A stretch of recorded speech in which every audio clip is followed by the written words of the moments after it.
right now, people in all kinds of sectors in all countries, kind of all around the world right now, they're talking about the importance of like things like innovation or reinvention, maybe in terms of technology and business models and mindsets. I mean, what's been your experience like of fostering like an innovation culture in your career?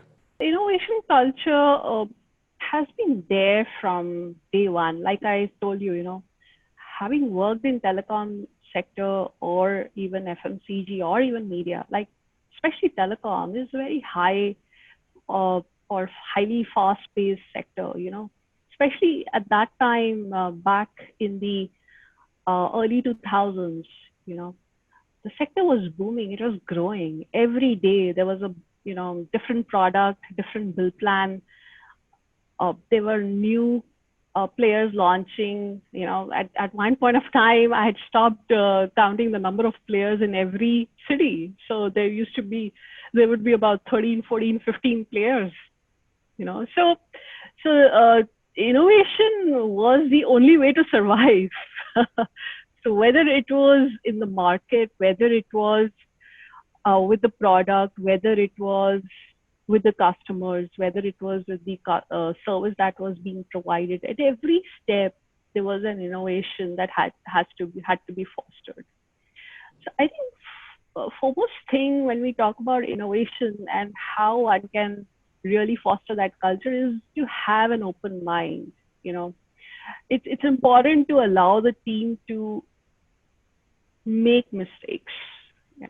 Of course, I mean, those mistakes should not be something which are like out of control totally. But when I say allowed of mistakes, I'm talking about literally the ideas, the brainstorming sessions, and how we can quickly, with agility, apply them in the market, and then take a quick action and move to the next step. So that's very important. And to operate with an open mind is very important when we talk about fostering innovation. Okay, so mindset's a big deal. This seems to link into what you were saying about startups and some of the challenges they're facing in terms of management and maybe softer skills rather than technical skills. Do you think they need sometimes support with mindset as well? It depends on the team. It depends really on the team which is handling. So let's say, for example, in today's situation, the COVID situation, there's a clear difference that one can see between the startups who are able to turn around with speed, with innovation, with a high adaptivity or adaptability. They are doing far better. So there's an agility required. So that's where, the attitude towards developing the products, new products, and not just, yes, sometimes we are very passionate about our own idea, about our own product, but then when the environment has changed, one needs to change because those same products won't give you the revenues that you're looking at. So that's where I think the mindset comes in, and that's exactly what I'm referring to. I mean, one thing you do talk about, I've seen that intrigues me, is when you say that you help startups to shape their ideas. So what does that mean in the context of kind of what you do, and how do you go about doing that? There are startups that I have mentored, till now at various stages.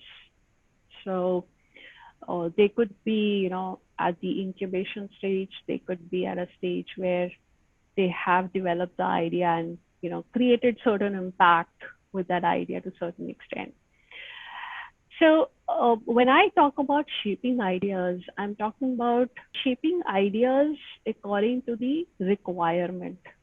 When we talk about, for example, an idea in, let's say, e-commerce sector, now it might, the idea might sound very niche, very different, very new, very fresh. But then, is it executable? Is it practical? Is it scalable? Is it something that will create a competitive edge in the current form? Is it something that will add up to the revenues? So when I say shaping ideas, I'm talking about shaping them from these perspectives to give them a much more better outlook from a business perspective. If you like this video, check out the full interview. This is an excerpt from. You should see a link to that full interview somewhere here on the screen, and I'll also put one in the description box below. If you enjoyed this video, please consider liking it and sharing it, and do subscribe to the channel if you want to stay up to date with all my videos as they go live. Thank you so much for watching, and stay curious.